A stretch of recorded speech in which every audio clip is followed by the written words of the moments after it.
Assalamualaikum warahmatullahi wabarakatuh. Maaf, izin berbicara dulu. Yang saya hormati Ibu Kepala Sekolah SMA Negeri 1 Pangkalan Baru, Ibu Asrobianti. Yang saya hormati pengajar praktek atau PP, singkatnya di sini ada Pak Eris Riana bersama kita. Dan yang saya hormati rekan-rekan guru dan TU yang ada di ruangan ini. Selamat pagi, Assalamualaikum warahmatullahi wabarakatuh. Bapak Ibu sekalian, izinkan saya di sini, Suwarko, hadir di sini sebagai salah satu calon guru penggerak angkatan 10 Provinsi Kepulauan Bangka Belitung, ingin menyampaikan diseminasi saya tentang visi perubahan terhadap program kinerja kita bersama sekolah yang insya Allah akan saya imbaskan pada hari ini. Waktu kita untuk hari ini sesi diskusi kita hari ini kurang lebih 1 jam dari pembukaan sampai penutup. Sebelum memulai acara kita, mari bersama-sama kita mulai acara kita ini dengan mengucapkan lafaz basmalah. Bismillahirrahmanirrahim. Bapak Ibu guru sekalian, di depan itu sudah ada materi yang saya print out. Tapi sebelumnya saya membacakan susunan acara kita pada hari ini. Yang pertama adalah mengucapkan basmalah, tadi sudah kita selesaikan. Yang kedua adalah sambutan yang akan disampaikan oleh kepala sekolah dan pengajar praktek. Yang ketiga adalah memaparkan materi diskusi, yaitu pengantar tujuan diskusi, materi pendahuluan, perumusan kalimat rumpang, dan melihat visi sekolah. Yang keempat adalah mengidentifikasi perilaku yang mencerminkan visi, mendiskusikan inisiatif perubahan yang dapat dilakukan oleh sekolah, dan terakhir penutup. Baik, kepada Bapak Ibu guru sekalian, tanpa panjang lebar, tanpa basa-basi, langsung kita masuk acara kita pada sesi sambutan yang akan disampaikan oleh kepala sekolah dan disampaikan oleh pengajar praktik. Kepada Ibu Asrobianti, kami persilakan. Bismillahirrahmanirrahim. Assalamualaikum warahmatullahi wabarakatuh. Waalaikumsalam. Satu pekan baru. Nah, Bapak Ibu semuanya, kegiatan ini sangat-sangat bermanfaat ya, bermanfaat bagi individu, bagi guru dan siswa, karena kegiatan ini akan nanti berdampak positif berikutnya gitu. Jadi saya mengharapkan adanya program ini seluruh guru, tidak cuma program guru penggerak, tapi karena kita sudah menjadi guru, itu harus seluruhnya menggerakkan. Ada kata-kata menggerakkan, artinya kita mari kita menggerakkan gitu ya. Nah, tidak hanya dengan program guru penggerak, meskipun banyak di antara guru-guru kita yang masih muda-muda belum menjadi calon guru penggerak. Nah, diharapkan adanya ini nanti termotivasi begitu, termotivasi. Kemudian yang kedua, bangun kolaborasi yang baik, Bapak Ibu. Bangun kolaborasi yang baik antara teman kita, teman guru kita, teman sejawat kita, kemudian dengan peserta didik, itu komunikasi juga. Dan kolaborasi komunikasi yang baik juga.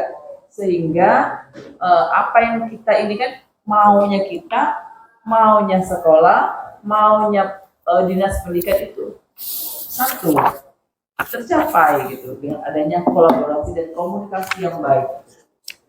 Nah, saatnya kita berubah, saatnya kita melakukan satu perubahan yang sudah familiar di kita. Sudah tahun kedua soalnya kita melaksanakan kurikulum merdeka ini, sudah familiar sekali.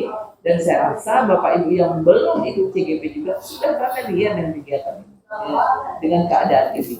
Nah, itu kuncinya. Jadi program apapun yang dikelontorkan oleh pemerintah, guru itu tetap harus memiliki jiwa sebagai seorang guru, ya termasuk tadi digerakkan gitu ya. Saja sambutan dari saya. Kegiatan ini semoga bermanfaat, ya. Semoga mendatangkan satu tumbuhan yang besar bagi sekolah kita. Demikian, terima kasih. Wassalamualaikum warahmatullahi wabarakatuh. Terima kasih kepada Bu Asrobianti yang sudah menyampaikan sambutan. Berikutnya sambutan akan disampaikan oleh Pak Eris Priana. Beliau adalah pengajar praktek untuk saya di SMA Negeri 1 Bangunan Baru. Mungkin profil beliau ini singkat aja, beliau adalah guru di SMK Negeri 1 Kobar ya, yang ada di Ardal.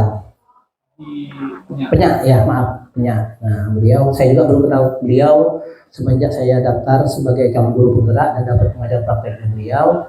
Dan alhamdulillah orangnya sangat komunikatif sekali dan mau berbagi dengan kita tentang pengalaman beliau. Beliau juga sudah lulus calon guru penggerak angkatan 6, boleh dikatakan sangat senior. Karena kami ini angkatan 10, jadi ada selisih 4 poin dengan beliau jarak tingkatannya itu.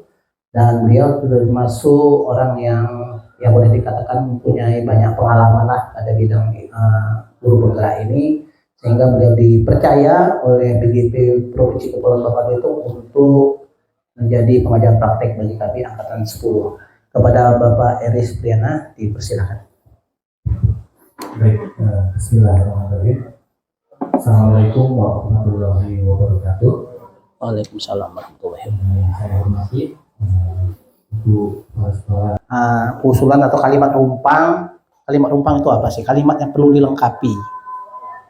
Kalimat yang perlu dilengkapi tentang visi dan misi sekolah kita. Sudah saya catat kemarin visi dan misi sekolah kita yang terbaru. Kami memang Pak beberapa kali kepala sekolah visi dan misinya masih pakai yang lama, tetapi kepala sekolah yang baru visi dan misi kita baru. Nanti ada saya di situ Pak.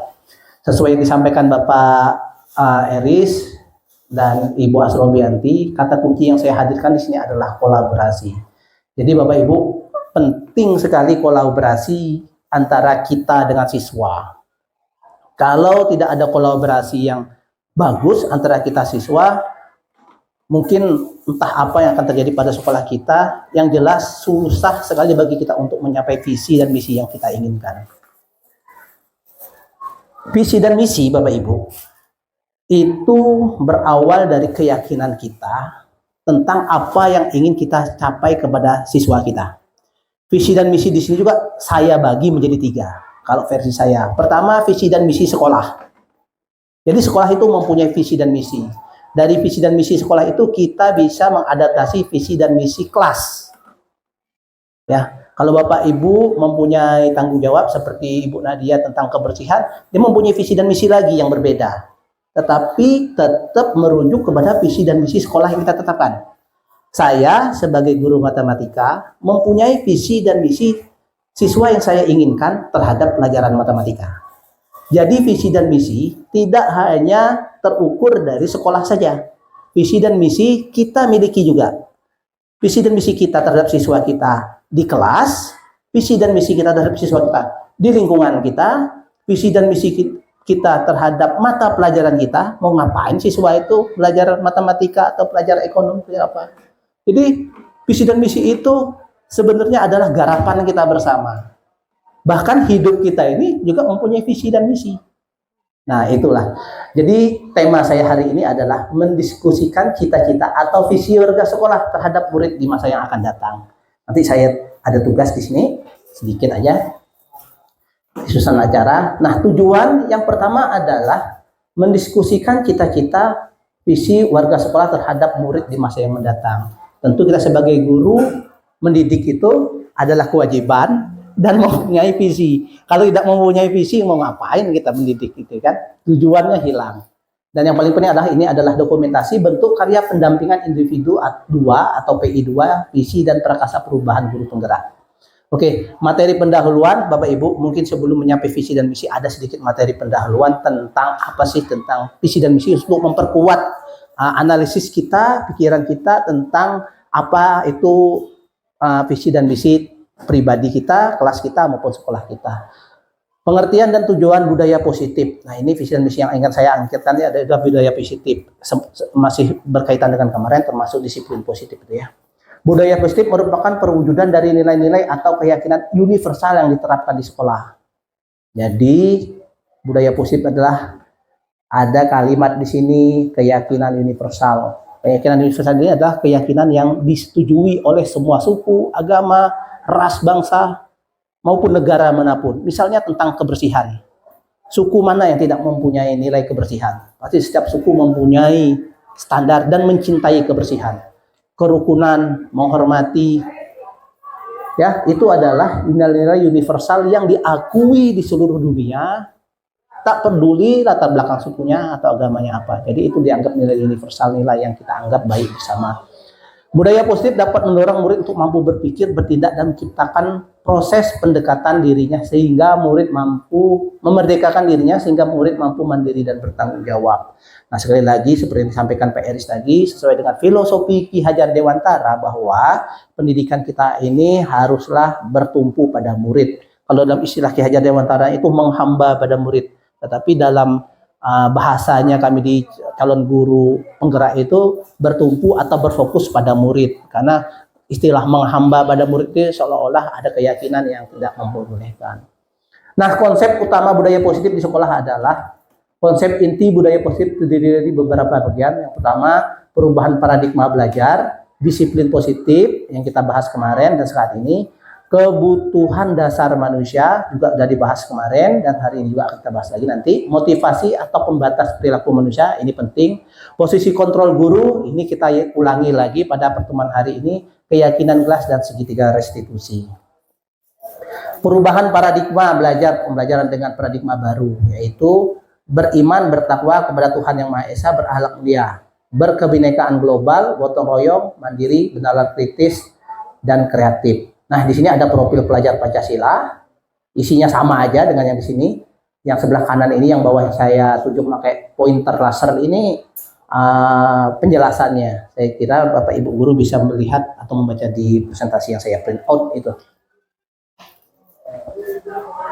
Disiplin positif. Nah, di sini kita sudah mulai masuk ke materi.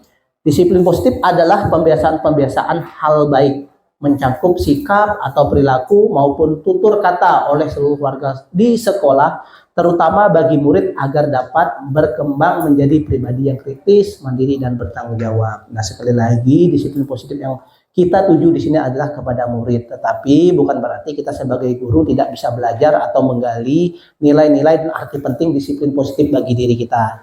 Karena disiplin positif itu terintegrasi pada diri manusia, baik dia sebagai siswa maupun dia sebagai guru. Yang kedua, sebagai pendidik, tujuan kita adalah menciptakan peserta didik yang memiliki disiplin diri sehingga mereka berperilaku mengacu kepada nilai-nilai kebajikan universal dan memiliki nilai motivasi dalam diri menuju perubahan ke arah yang lebih baik. Nah, untuk menanam nilai-nilai universal atau kebajikan universal itu, Bapak Ibu, sepertinya kita lah sebagai guru yang mengetahui bagaimana karakter siswa kita secara individu, baik di kelas maupun di sekolah. Ada siswa kita banyak, siswa kita yang sudah mengenai nilai-nilai universal, tetapi bukan berarti mereka terkadang juga hilap, seperti buang sampah sembarangan, mereka juga sholatnya bolong-bolong, ada juga yang cara bertutur kata atau public speakingnya, itu terkadang sama kita itu menganggap diri kita itu sebagai teman atau menganggap diri kita itu ya sebagai orang kampung, seperti di kampung dialah mempraktekkan cara berbicaranya itu. Nah, itu nanti kita akan telusuri, kita akan gerus apakah itu nilai-nilai seperti itu ternyata mungkin dalam diri kita sendiri sudah ada sehingga mereka meniru kita atau mereka bawaannya dari luar. Nah, dari sinilah nanti dari disiplin positif kita akan melihat apa sih yang ingin kita rubah dari siswa kita. Nah, dari disiplin positif ini akarnya kita akan menyusun visi dan misi. Kita berada di daerah dengan sukunya yang paling banyak, misalnya ya dari Tanjung, dari Batu Belubang, adalah suku yang itu mungkin daerah banyak nelayan gitu ya. Yang mempunyai kultur yang berbeda dengan Melayu, Jawa, Cina juga ada di sini. Sehingga disiplin-disiplin positif berbentuk nilai universal yang akan kita tanamkan kepada mereka, harus kita mengerti dulu apa sih sebenarnya kita membuat visi dan misi ini kena nggak, sesuai nggak, membangun nggak, atau visi dan misi yang sudah ada, yang sudah bagus, yang sudah kita susun, bagaimana mempraktekannya supaya sesuai dengan harapan kita.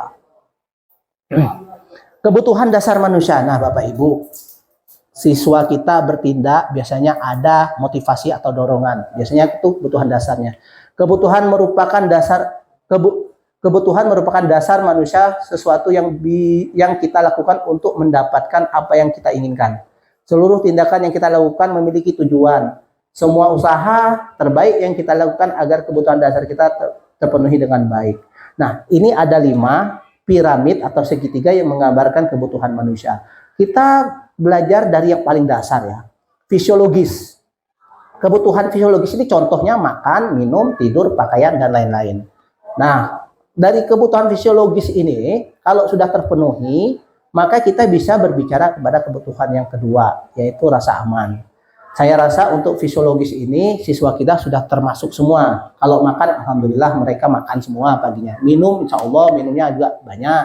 Tidur, mungkin ada yang kurang tidur, ada yang tidur, tapi itu adalah pribadi mereka yang memutuskan hal tersebut. Pakaian, tidak ada anak kita yang compang-camping, semuanya pakaiannya sama, bagus. Rasa aman, nah ini sudah mulai. Keamanan, keteraturan, stabilitas, dan lain-lain. Kita kemarin sudah belajar RUUTS untuk tentang bullying kemarin. Nah ini disinilah rasa aman. Ketika rasa aman ini sudah mulai bergejolak, ini kenapa sih rasa aman ini kedua, fisiologis pertama, paling dasar, rasa aman kedua, sosial ketiga, penghargaan kepada aktualisasi diri, semakin puncak semakin sedikit. Nah rasa aman, rasa aman ini sudah ada terpotong ya Bu ya, bagian pada dari fisiologis ini. Nah ini mengecil artinya rasa aman sudah mulai tercukupi, tetapi sudah mulai ada yang tidak merasa aman di sini. Jadi keamanan bila ada siswa itu terancam, dia tidak suka masuk ke sekolah, jangan-jangan dia dibullying atau dia diancam oleh temannya, harus kita identifikasi. Yang berikutnya adalah kebutuhan sosial, yaitu afeksi, relasi, keluarga, dan lain-lain. Nah, di dalam kelas itu tidak menutup kemungkinan ada circle-circle yang saya bilang kemarin. Jadi, ada siswa itu circle anak Tanjung, ada circle anak Batu Belubang, ada circle anak Chinese, anak Melayu, anak Jawa. Sehingga dari circle itulah, kekeluargaannya itu hanya berdasarkan kesukuan, tidak bersifat universal. Mereka tidak bisa berkomunikasi, tidak bisa menempatkan diri sebagai sosok yang multikultural yang bisa menerima segala macam budaya, bahasa, sehingga di situ tidak menutup kemungkinan terbuka bentrok fisik antar siswa kita kayak tawuran ya. Yang berikutnya adalah penghargaan. Sini sudah mulai sedikit sekali. Penghargaan ini kebutuhan tetapi juga harus dipenuhi. Misalnya pencapaian, status, tanggung jawab, reputasi, dan lain-lain. Jadi anak-anak kita itu sekedar hanya tepuk tangan, kita berikan penghargaan, kata selamat itu adalah penting bagi kita sebagai guru. Karena penghargaan itu akan membuat kebutuhan mendasar mereka itu terpenuhi. Memang penghargaan itu sangat sedikit ya mungkin yang bisa kita berikan saat ini. Nanti kita akan melihat penghargaan, refleksi dari penghargaan, terus restitusi, konsekuensi, dan hukuman. Nah, ini penting sekali. Jangan sampai kita melihat orang kalau dia salah, kita hukum atau kita berikan konsekuensi atas kesalahan. Tetapi ketika dia berprestasi, tidak pernah kita berikan apresiasi yang baik. Nah, hal seperti itu membuat hati dia terluka, siswa. Jadi antara punishment and reward atau penghargaan dan hukuman itu haruslah berimbang. Jadi tak selamanya kita coreng, misalnya siswa kita itu bermasalah, lantas kita hukum atau apa segala macam. Tetapi suatu saat dia berprestasi, misalnya lomba balap motor di kampungnya, ya wajarlah kita berikan penghargaan dari sekolah, sekalipun itu bukan program kita ya, tetapi ada ininya penghargaan dari kita. Dan yang paling puncak adalah aktualisasi diri, yaitu pengembangan diri, pembunuhan ideologi, dan lain-lain. Biasanya ini adalah kebutuhan yang sangat tinggi ya. Kita lihat siswa kita yang posisinya paling tinggi di sini adalah pengurus OSIS. Nah, itu adalah aktualisasi diri paling puncak yang ada di sekolah kita terhadap siswa kita. Tetapi memang tidak banyak siswa yang mau menjadi pengurus OSIS, apalagi jadi ketua OSIS. Nah, tetapi bukan berarti kita tidak bisa memberikan ruang gerak bagi mereka untuk mengaktualisasi diri. Nah, aktualisasi diri ini harus kita berikan supaya memberikan 5 kebutuhan dasar ini tercukupi bagi manusia atau bagi siswa kita. Nah, Bapak Ibu guru, jadi penting bagi kita untuk memberikan 5 kebutuhan dasar manusia ini. Yang kedua, hampir sama dengan motivasi atau pembatas perilaku manusia. Perilaku manusia itu harus pasti ada motivasi. Dari motivasi itu harus kita batasi ya. Hampir sama dengan pemenuhan kebutuhan manusia pada slide sebelumnya, tetapi di sini kita melihat batasan hukuman, konsekuensi, dan restitusi. Nah, ini Bapak Ibu ada hukuman yang tunjuk ini identitas gagal ya, hukuman. Identitas yang berhasil atau sukses atau yang membangun disiplin itu ada dua, yaitu sanksi atau konsekuensi dan restitusi. Ini yang restitusi itu bersifat positif, konsekuensi itu netral, yang negatif itu hukuman.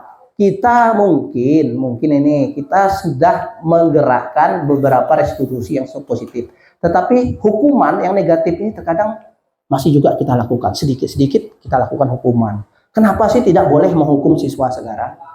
Karena hukuman itu, kita lihatlah dulu sini ya.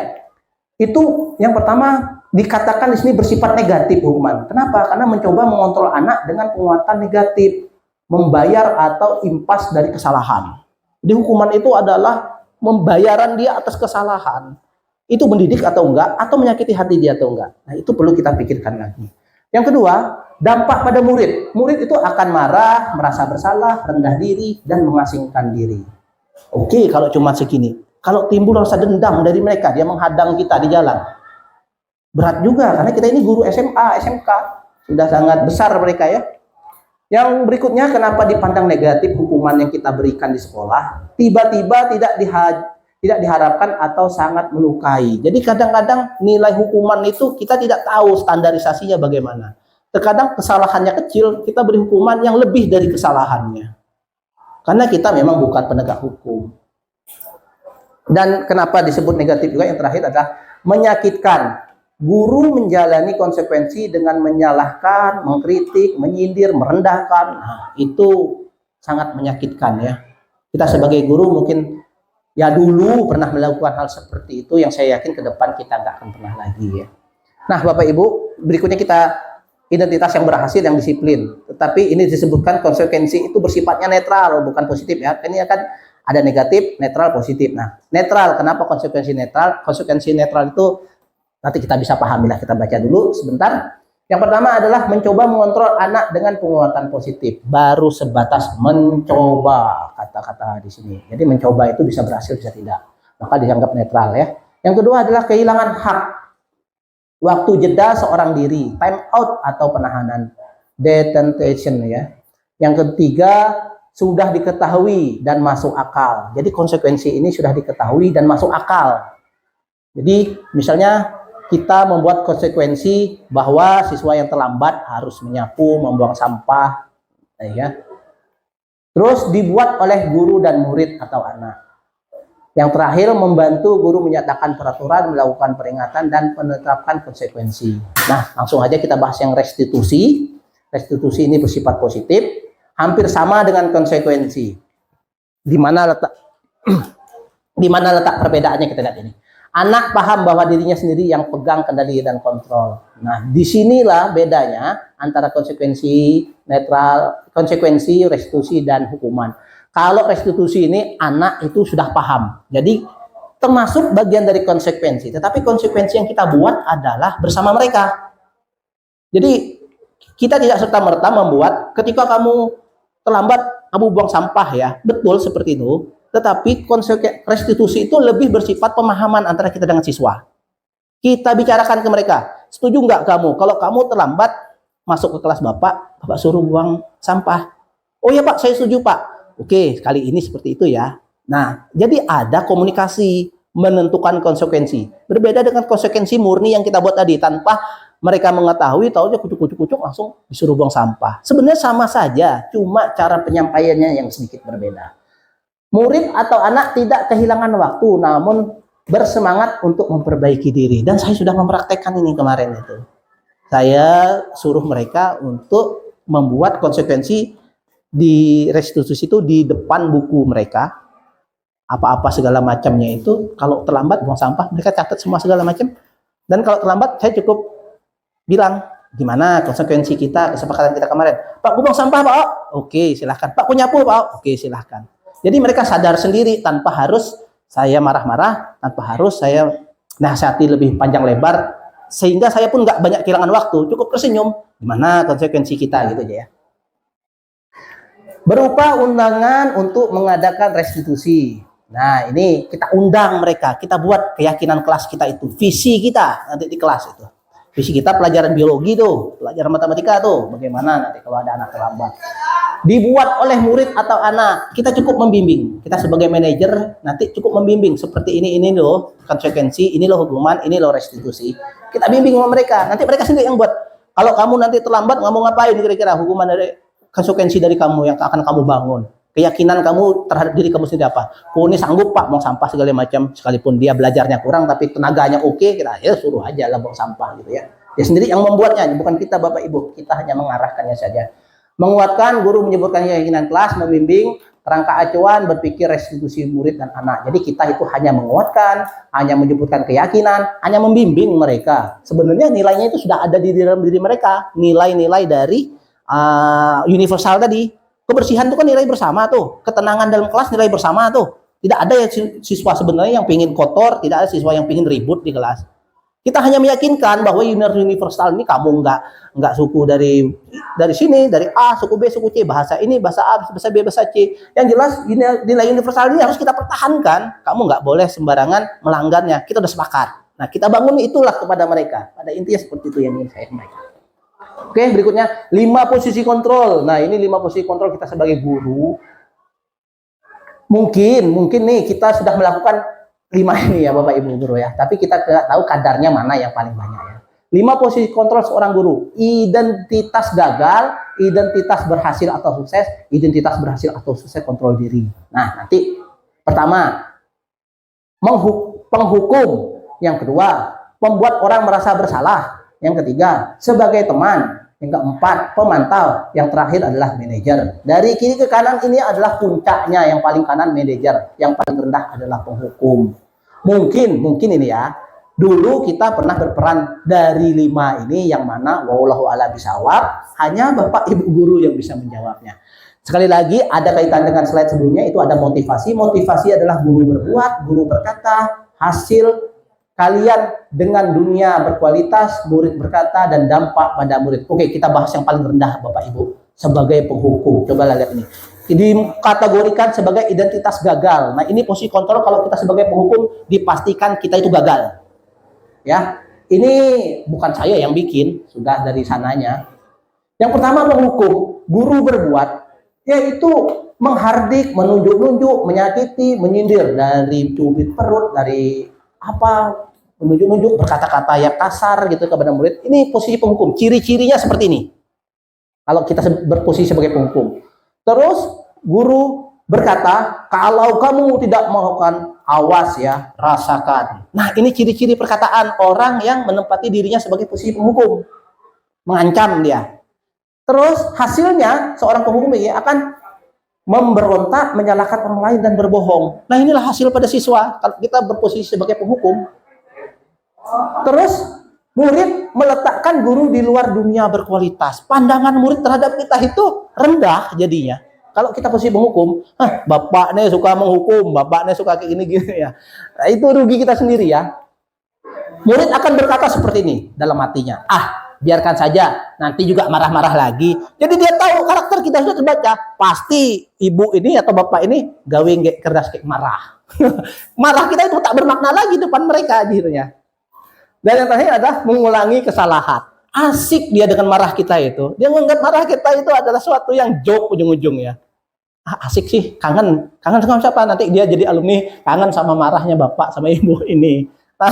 Jadi gagal. Ada juga identitas gagal itu membuat orang merasa bersalah. Contohnya, ya seperti ini sikapnya. Berceramah dan suka mengatakan, seharusnya ibu kecewa, harusnya kamu kayak gini loh, ibu kecewa loh sama kamu, bapak kecewa loh sama kamu. Nah, itu posisinya membuat orang merasa bersalah. Tetapi masih dikategorikan sebagai gagal, Bapak Ibu. Kenapa gagal? Kita lihat berikutnya. Guru berkata, kamu sudah tahu ibu lelah sekali, mengatakan ibu stres sama kamu. Nah, ciri-ciri perkataan seperti itu mendapatkan kita sebagai identitas yang gagal juga, sebagai membuat orang merasa bersalah. Berikutnya, menyembunyikan atau menyangkal kebohongan. Nah, ini siswanya jadinya hasilnya. Dia lebih suka berbohong, ya. Terus murid mengatakan guru di dalam dunia berkualitas. Meletakkan guru dalam dunia berkualitas. Hanya ini perubahan dari penghukum tadi. Murid akan berkata, maafkan saya. Iya, dia berkata maaf, tapi bermakna enggak maafnya. Dan dampak pada murid, dia merasa rendah diri. Sebagai teman, sebagai pemantau, saya rasa tak perlu lagi ini kan, mungkin waktu kita masih ini dikit ya. Dan manajer ini yang paling baik ya, mengajukan pertanyaan-pertanyaan seperti restitusi tadi, atau ada segitiga restitusi, nanti kita pelajari apa yang akan kita yakini, apa yang bisa kita kerjakan, menguatkan pribadi, murid meletakkan dirinya sebagai individu yang positif di dalam berkualitas, bagaimana cara saya bisa memperbaiki keadaan dan mengevaluasi diri, bagaimana cara memperbaiki diri. Nah, Bapak Ibu, posisi manajer inilah sangat bagus ya. Jangan salah, kepala sekolah itu istilah itu baru muncul tahun 2003. Istilah kepala sekolah. Jadi di bawah kepala sekolah itu apa? Sebenarnya di bawah kepala sekolah itu tahun 2003 itu, 2003, istilah kepala sekolah itu diganti dengan manajer sekolah. Jadi jangan salah, kalau kita keluar sekolah swasta seperti sekolah Islam terpadu, sekolah Kristen, tidak ada kepala sekolah. Kita akan ketemu manajer atau direktur. Kenapa? Karena terkait dengan posisi kontrol. Di sini tidak ada kan? Nah, tidak ada. Oke, lanjut. Contoh keyakinan kelas. Langsung ke diskusi rumpang. Oke. Nah, karena penguatan kita untuk hari ini Pak Suwarto itu adalah di diskusi kalimat rumpang. Oke, siap Pak. Diskusi prakarsa berubah. Oke, siap. Nah, mari kita berdiskusi merumuskan atau mengisi titik-titik dari kalimat rumpang. Kalimat rumpang itu kalimat yang ada titik-titiknya. Titik-titiknya bisa kita isi nanti. Nah, ini cita-cita untuk murid. Ini saya sadur Pak, cita-cita visi dan misi saya. Menjadi sekolah beriptek terdepan dalam pembentukan karakter dan peduli terhadap lingkungan.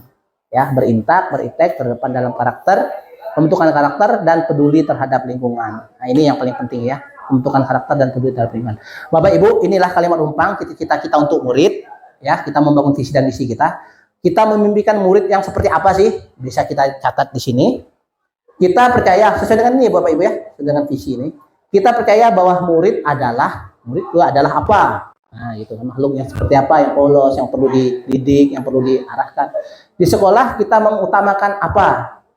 Murid di sekolah sadar betul bahwa kita warga di sekolah ini yakin untuk berbuat apa gitu. Kita dan warga di sekolah ini paham bahwa apa yang kita pahami. Jadi ini adalah kalimat rumpang. Bapak Ibu, saya sudah menyiapkan kertasnya, silahkan diisi untuk kalimat rumpang. Ya, Pak Iris.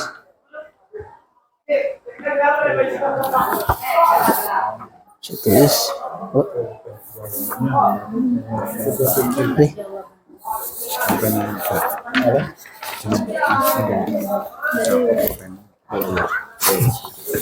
Pak D. Oh, absen ini diisi Pak D, rangkap 3. Oi.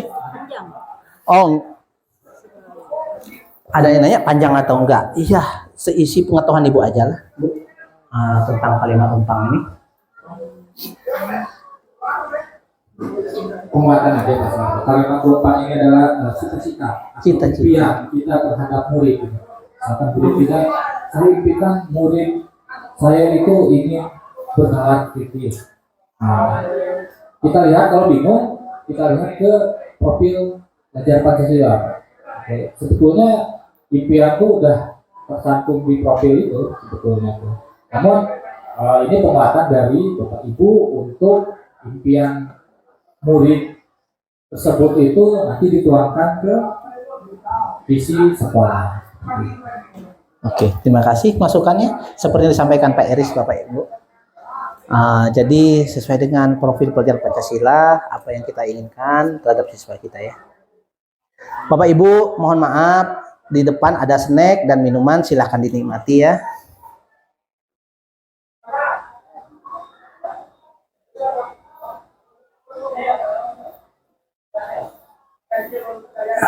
Saya zoom dulu Bapak Ibu ya. Membaca profil pelajar Pancasila. Hai, besaran.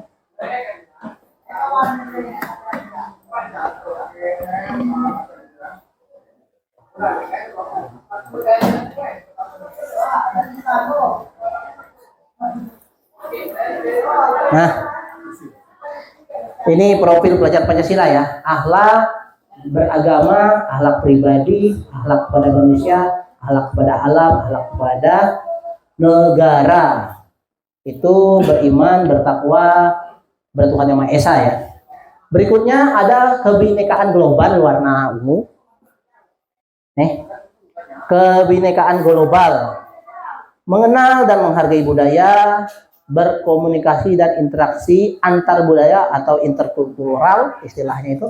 Refleksi dan tanggung jawab terhadap pengalaman kebinekaan dan keadilan sosial. Yang ketiga ada gotong royong. Gotong royong tentu ya ada tahu ya, kolaborasi dan kepedulian.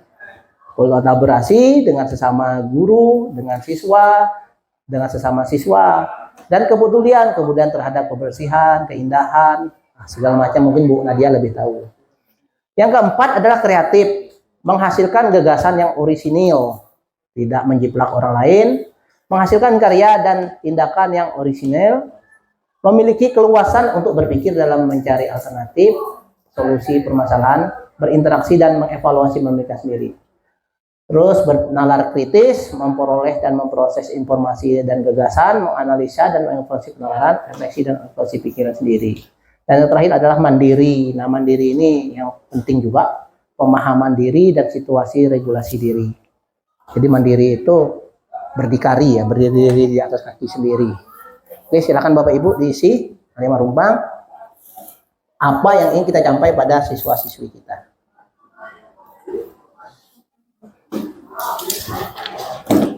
Oke, selesai. Dibaca nggak Pak ya? Kalimat rumpangnya. Boleh nanti dikumpulkan, nanti ada yang sama di aja. Oke. Kalimat rumpang.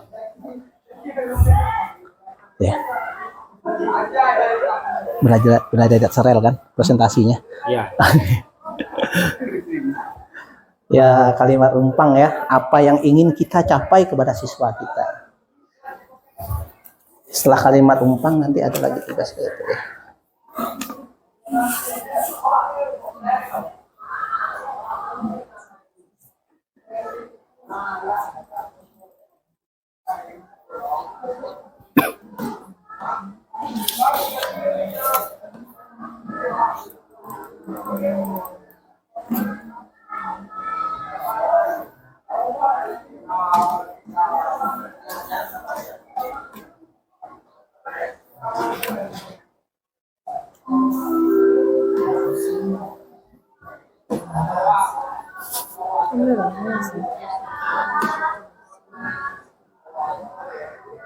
Kesimpulan dari kalimat rumpang berikutnya.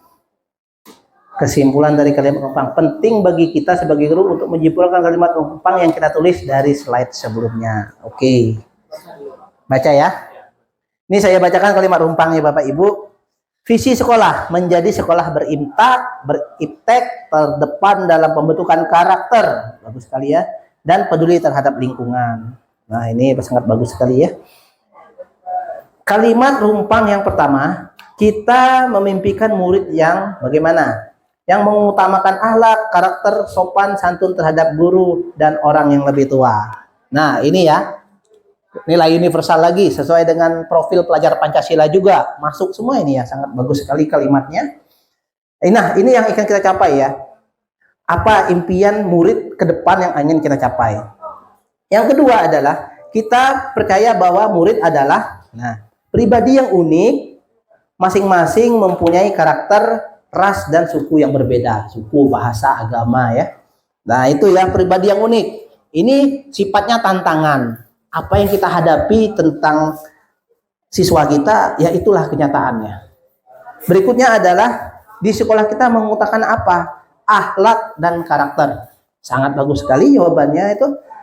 Itu yang kita utamakan. Akhlakul karimah, akhlak yang baik tadi itu ya. Udah masuk juga ini dalam profil pelajar Pancasila. Dan karakter yang bagaimana? Karakter yang universal yang sangat diterima oleh semua suku, agama dan kalangan tadi ya. Dan karakter inilah yang akan kita bentuk pada diri kita, pada diri pribadi siswa kita. 4. Murid di sekolah sadar betul bahwa disiplin adalah salah satu kunci sukses. Nah, sangat menarik juga ya jawabannya oleh Bapak Ibu guru semuanya ini. Disiplin. Yang kelima, kita warga di sekolah ini yakin untuk membentuk karakter, mengutamakan karakter itu penting karena akhlak di atas ilmu. Betul sekali. Seorang yang berkarakter baik akan bisa menjalin relasi dengan lebih baik. Ya, kuncinya adalah karakter karena karakter ini berkaitan dengan akhlak dan akhlak itu lebih tinggi dari ilmu. Sangat setuju sekali Bapak Ibu ya. Nah, itulah kalimat-kalimat rumpang seperti ini yang sangat menarik untuk kita bahas, simple, sederhana, tetapi mempunyai makna yang sangat dalam dan tantangan yang sangat besar untuk kita lalui. Dan terakhir yang keenam adalah kita dan warga di sekolah ini paham bahwa belajar itu adalah proses yang harus dilakukan sepanjang hayat. Nah, belajar dalam arti apa? Tidak hanya belajar membuka buku, menerima pelajaran dari guru, materi dari guru, tetapi pelajaran yang di sini adalah yang bentuk ada pelajaran untuk membentuk karakter. Karena karakter itu lebih penting, akhlak itu lebih penting daripada ilmu. Oleh karena itu, karakter pembentukan karakter inilah yang paling kita utamakan di sekolah kita. Makanya visi dan misi sekolah kita menjadikan sekolah yang beriptek, terdepan dalam pembentukan karakter dan peduli terhadap lingkungan. Bapak Ibu guru, kalimat-kalimat rumpang ini adalah kalimat-kalimat yang sudah ada pada yang harus kita jadi tantangan pada kita untuk membentukkan karakter siswa kita, sehingga ini adalah menjadi PR bagi kita untuk kalimat rumpang. Berikutnya materinya Pak ya. Dibaca aja Pak yang apa? Yang lain. Yang lain. Oke, siap. Yang berikutnya kalimat rumpang, kita memimpikan murid Kalau yang yang sama Bapak, kalau yang sama di lewatin ya.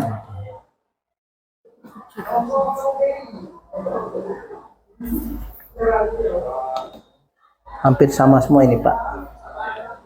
Nyontek kayak ini. Oke, saya sambil random ya. Yang paling kalimatnya paling panjang lah biar asik dan menarik. 1. Kita memimpikan murid yang memiliki karakter yang baik, memiliki ilmu pengetahuan yang banyak, saling menghargai tanpa mengenal suku. Nah, ini lebih berwarna dari yang tadi ya. Yang tadi melibatkan gender melibatkan usia tua dan muda, tapi ini mengenal suku, tanpa mengenal suku. Yang berikutnya adalah 2, kita percaya bahwa murid adalah individu yang bisa kita bentuk untuk menuju ke arah yang lebih baik. Kata kuncinya bisa kita bentuk. Artinya apa? Murid itu masih bisa berubah, tidak saklek seperti itu. Jadi masih kita bentuk dan itu adalah tantangannya. Yang ketiga, di sekolah kita mengutamakan kebersihan, kedisiplinan, fokus pada belajar, akhlak dan karakter. Ditambah ini ya, selain akhlak dan karakter ada kebersihan, kedisiplinan dan fokus. Kebersihan dan kedisiplinan ini sekali lagi itu adalah nilai universal yang disepakati kita bersama ya di dunia ini makanya. Saya izin Pak Warto, ada 2 ibu dari Oke Bu, siap.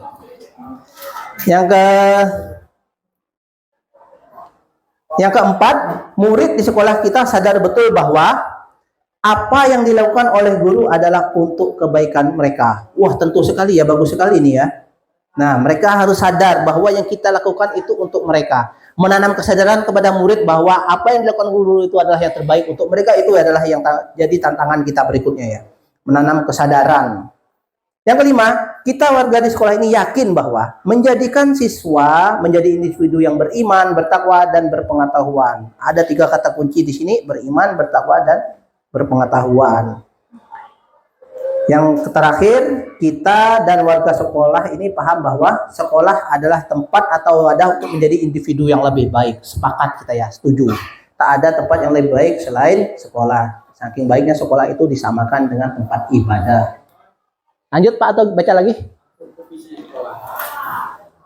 Visi sekolah kita.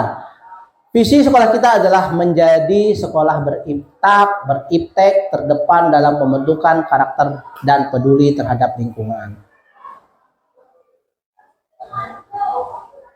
Tentang visi sekolah, ada beberapa pertanyaan. Yang pertama adalah, apakah visi sekolah kita selama ini sudah selaras dengan cita-cita kita untuk anak murid? Yes or no jawabannya ya. Kalau yes, apa alasannya? Kalau no, apa alasannya? Oke. Nah, Bapak Ibu guru, pertanyaannya kan simple tuh. Apakah visi sekolah kita ini selaras dengan cita-cita kita untuk murid? Pada kalimat umpama ya. Nah, ini visi sekolah kita. Menjadikan sekolah yang beritek terdepan dalam pembentukan karakter dan peduli terhadap lingkungan. Pertanyaannya yang pertama, apakah visi sekolah kita selama ini sudah selaras dengan cita-cita kita untuk murid? Selaras atau enggak? Gimana Pak Ridwan? Ya. Selaras, oke. Silakan Pak Ridwan, kita berdiskusi ya.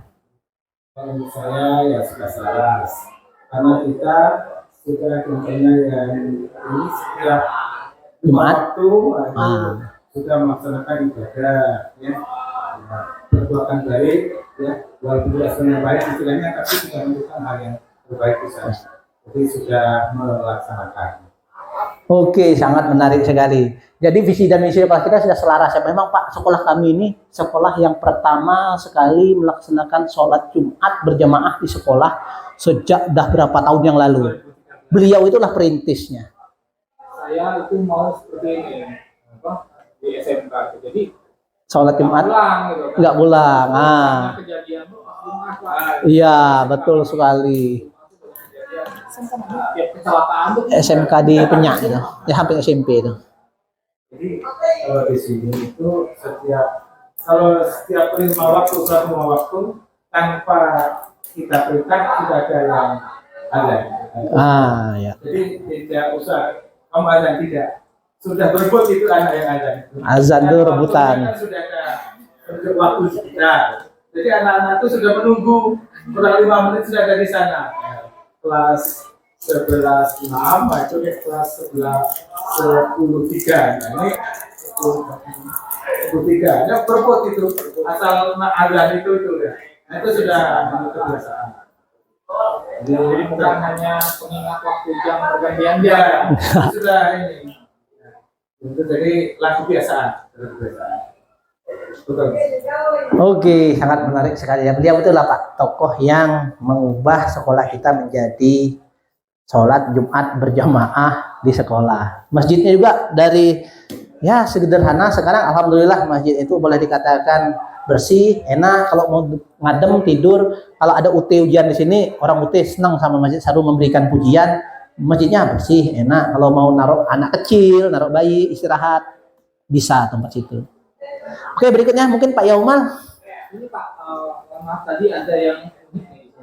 Gimana? Jadi bahwa saya guru yakin bahwa siswa itu unik, mempunyai keunikan Dan karakter. masing-masing. Kalau ke visi ini wujudnya apa ya? Coba. Itu mungkin guru BK itu Pak yang membuat kalimat seperti itu. Karena siswa di kami ya, Iya. di kami ini otomotif Pak. Ah. Otomotif itu kan apa ya, perkembangannya guru ini lambat Pak. Karena siswa ini di sekolah belum ada motor NMAX Pak. Siswa udah punya motor NMAX. Oh.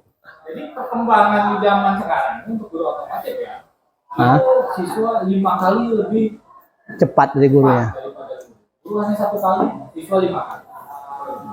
Nah, guru kami misalkan menyebutkan komponen di motor Matic NMAX, Matic-nya ya, fine bell-nya. Mereka itu kesulitan, tapi prakteknya dia jago. Dia prakteknya jago karena punya sendiri barangnya. Jadi guru kami yang bisa mempraktekkan dan bisa menyebutkan komponen-komponen dari motor itu nilainya tinggi, kebiasaan. Namun untuk menghafal, siswa itu tidak tahu karena bahasanya memakai bahasa kampung. Misalkan, apa ya, master rem, itu kepala babi, kalau di ini kan kurau, di kami ini disebutnya kepala babi, di kami ini seher. Namun kan untuk di lomba di AKS itu bukan bahasa kampung, bahasa teknik. Ya nggak masalah. Jadi tugasnya kalian adalah bahasa kampung sama dengan bahasa teknik. Lebih cepat Pak ternyata. Ya ininya tuh menghafalnya. Kalau bahasanya seperti itu ya. Oh sehat nih ini, oh konektor hardnya ini. Nah, untuk yang tadi ini Oke. unik, siswa itu unik mempunyai karakter. Kalau tempat Bapak tadi karakter itu karena sifatnya kampung, jadi menggunakan istilah modern itu nggak bisa, tetapi menggunakan istilah kampung cepat mereka nangkapnya. Itu karakter di sekolah Bapak. Karena siswa ini para juara semuanya. Dia unik gitu kan. Iya. Bukan berarti yang tidak bisa matematika dia tidak pintar atau tidak juara. Nah, untuk ke PC ini apakah sudah terpenuhi belum? Ya, mungkin gimana, Bu? PC-nya di ini apa? Apakah bisa ditambahkan PC-nya atau belum selaras gitu? Gimana Pak Yomal? Coba. Slide PC-nya Pak, coba. Slide PC-nya ya. Di sekolah. Ini uniknya. Right.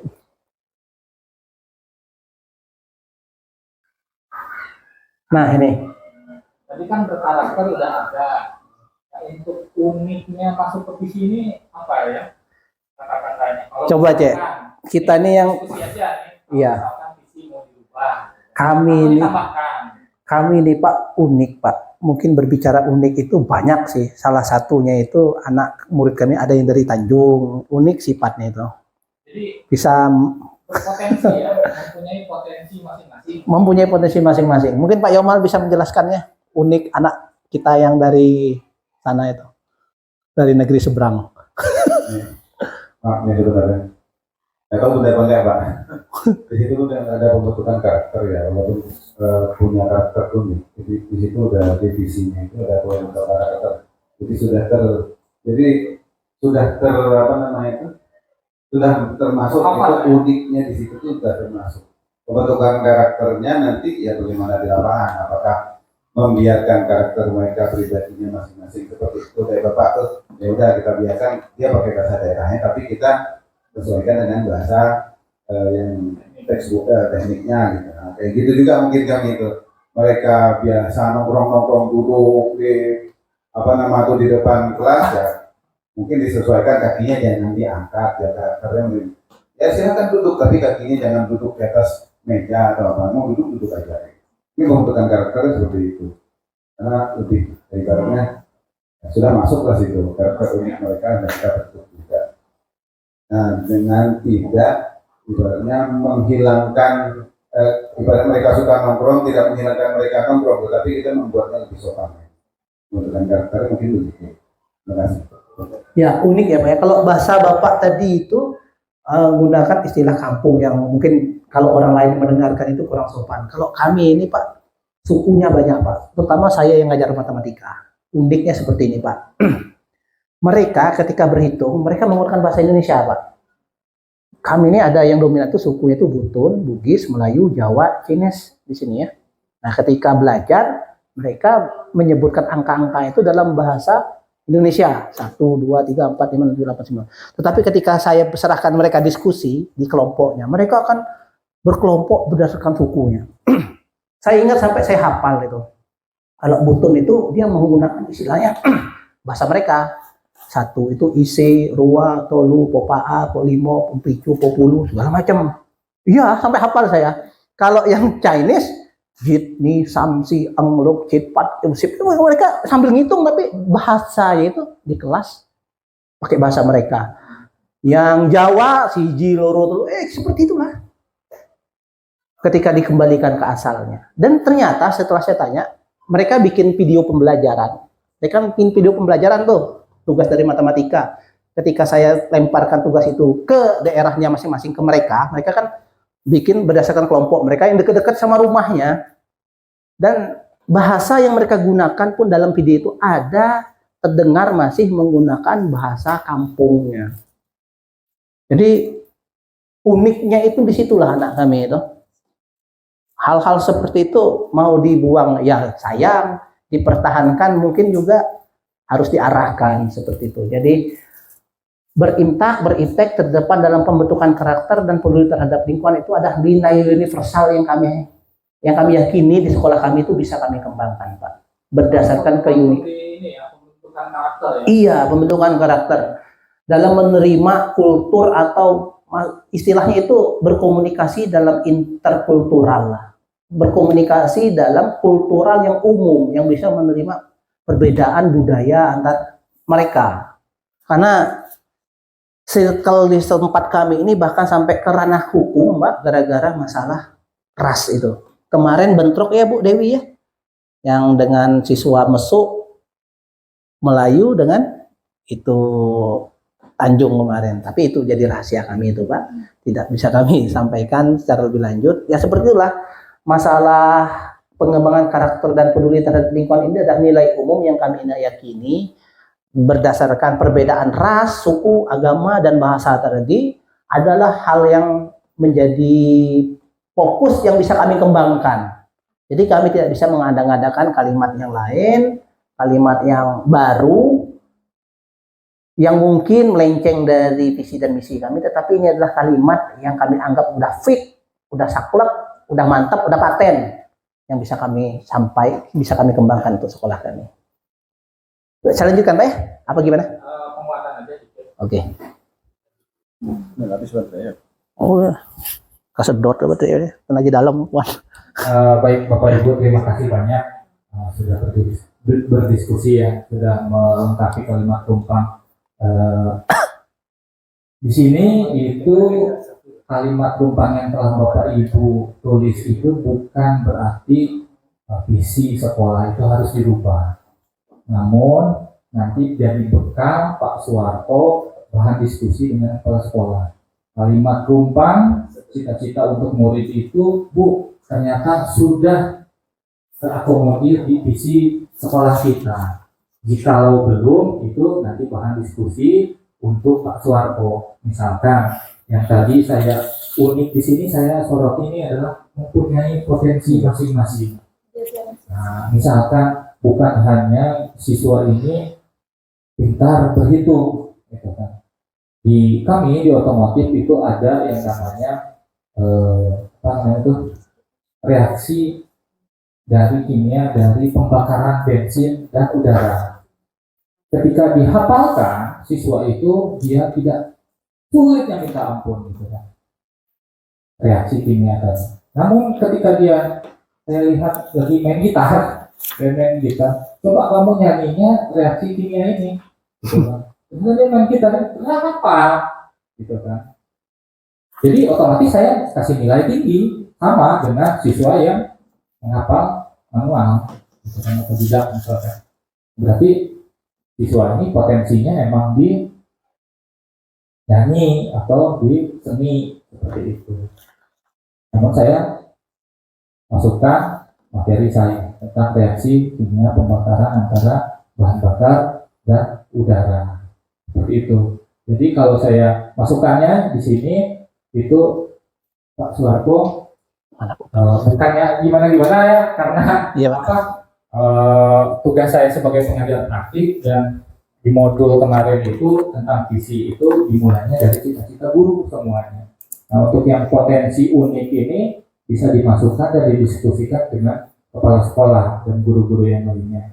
Bisa masuk di visi sekolah, misalkan terdepan dalam pembentukan karakter sesuai dengan potensi siswa, misalkan masuk, karena di sini potensi siswanya belum terakomodir seperti itu.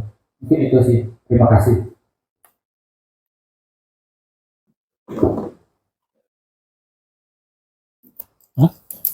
Sebentar lagi, udah selesai kok. Oke.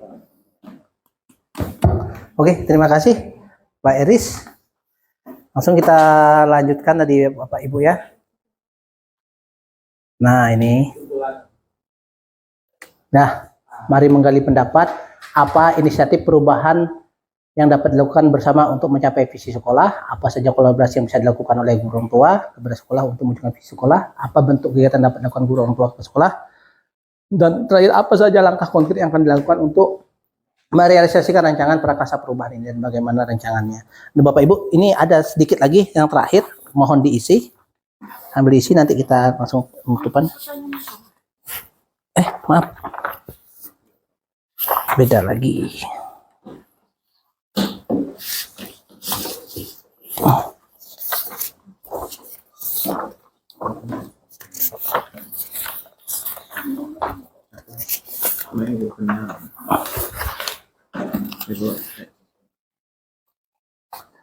Oke Bapak Ibu, untuk menghadiri kita ini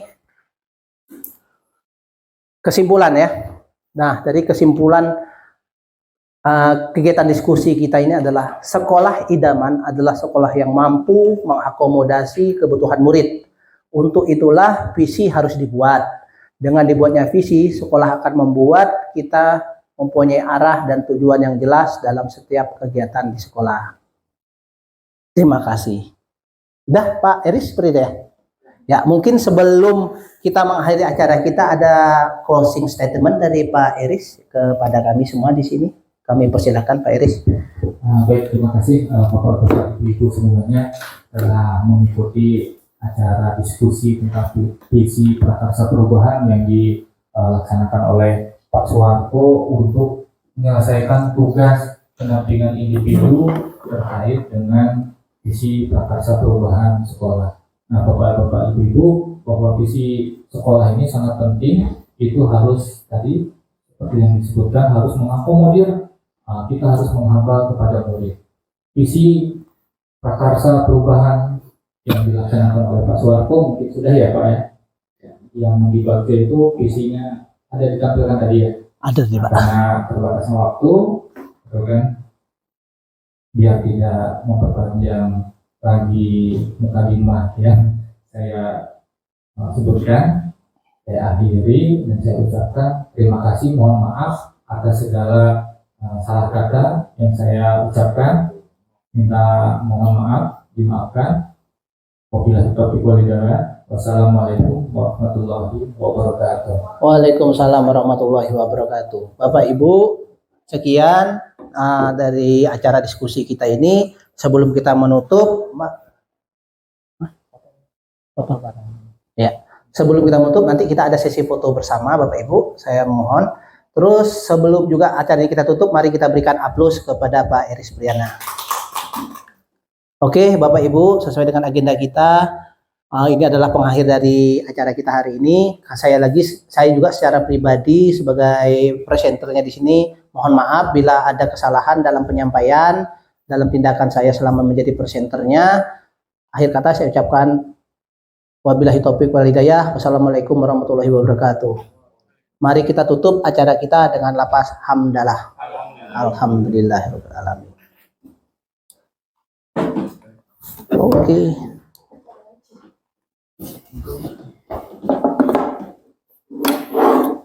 Tutup. Iya Pak. Otomotif. Bingung Pak. Siswa udah punya maka mesti lampu. Menceritakan dialog tentang kajian sekolah saat jam istirahat. Kita sebagai pelaku utama, Siswa Mega Chelsea, teman kita yang ikut membantunya, Juli, Arvin sebagai korban, Bea sebagai teman Arvin yang mencoba membelanya. Sebelum itu, kalian pasti belum tahu nama-nama dari kelompok kami. Perkenalkan dulu, nama saya Mira. Bingung siapa? Yang makan sendiri ya? Yo lagi bagi kasih kayak coklat nenek. Sini biar Peggy cicipin.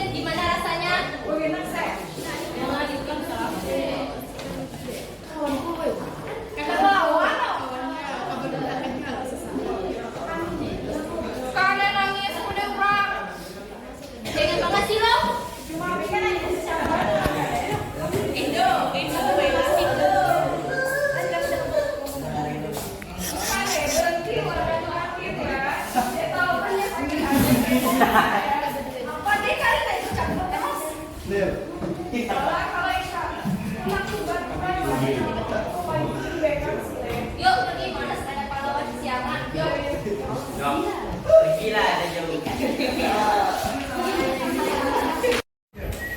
siapa yang lagi makan bukan sedia sendirian. Ya seriusnya kita. Ya, mana makan yang bully di siapa? Kita jadi lanjut. Ayo, bagi nomornya. Pasti bakal nomornya aneh. Sini biar gue coba cicipin gimana rasanya. Gue juga mau dong. Oh, jadi nyebut dari sini.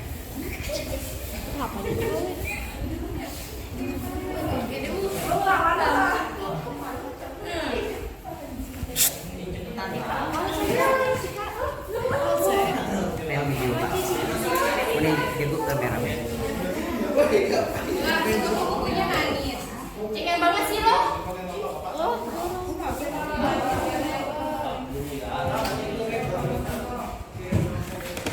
Menjuara jersey semua. Iya. Saya coba hentikan harusnya Pak Bila. Ini yang bikin dari apa sih lo? Kalau saya tidak mau buka dari yuk, pergi. Males ada pahlawan di sini. Yuk, maju. Wah, ini bukan pantas lah saat kerja propolis pada diambil ke orang. Ya Allah. Ya, kaki ngobrol ada kenapa pakai kaya? Kasihan.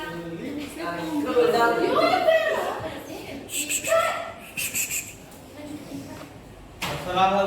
Action. Kali ini nggak boleh kayak gitu loh. Sebagai teman harus saling.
Apa ini?